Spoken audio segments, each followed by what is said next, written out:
Chapter 35 V.S.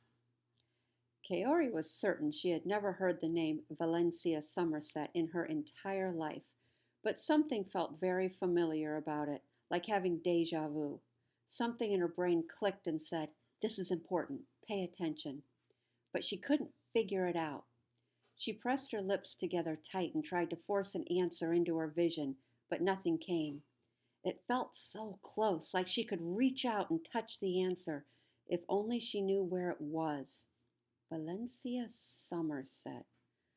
Renee had straightened her back when she announced her real name, like she was proud of it. Kaori was fond of her own name as well. It was critical to feel empowered by your name. Kaori believed that with all her heart.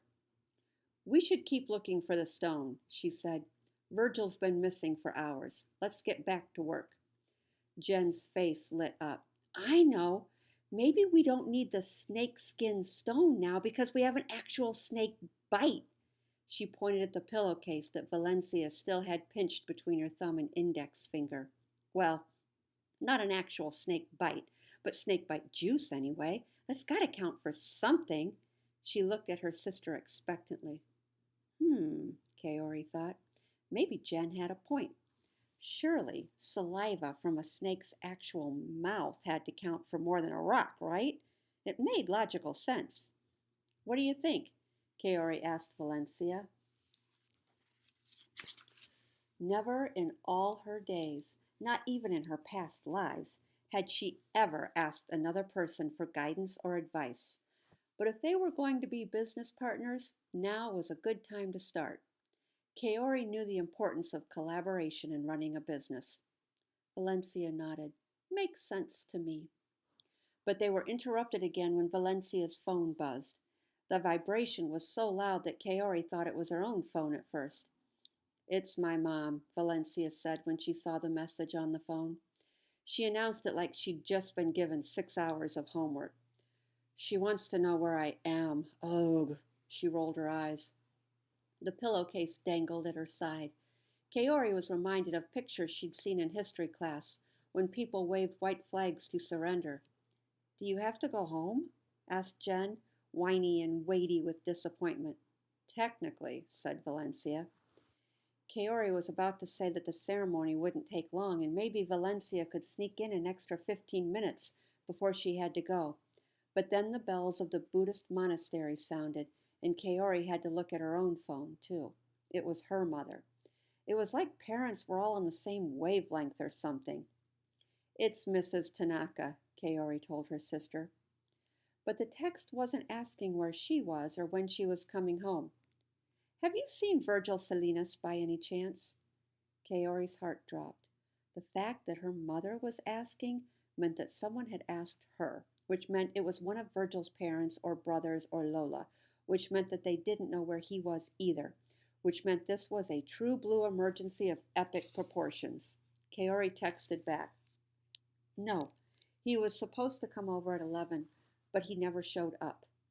She started to type more details, that they were looking for him now, that they were going to have a ceremony and so on, but if she did that, Mrs. Tanaka might tell her to come home with Jen right away.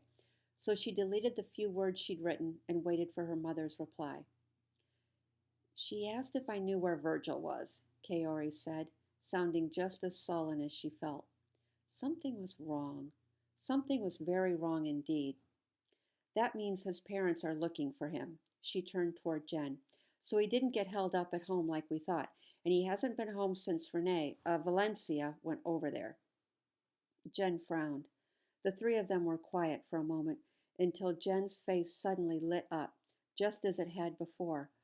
"Hey, maybe he went off with V.S.," she said. "Maybe they ran away together like in the movies." "That's impossible," said Kaori. "Yesterday he could barely say her initials without choking." Valencia's phone buzzed again. "It's not impossible," said Jen, as Valencia texted on her phone. "Maybe he sent her a message last night or this morning, and they're off right now, eating popcorn at the movies. Just him and V.S." "You watch too much television," Kaori said. "There's no way he ran off with V.S. That doesn't make any—" She stopped mid-sentence. "What's the matter?" Jen asked. Now she understood the deja vu. The reason Valencia's name seemed so familiar and important. Valencia Somerset.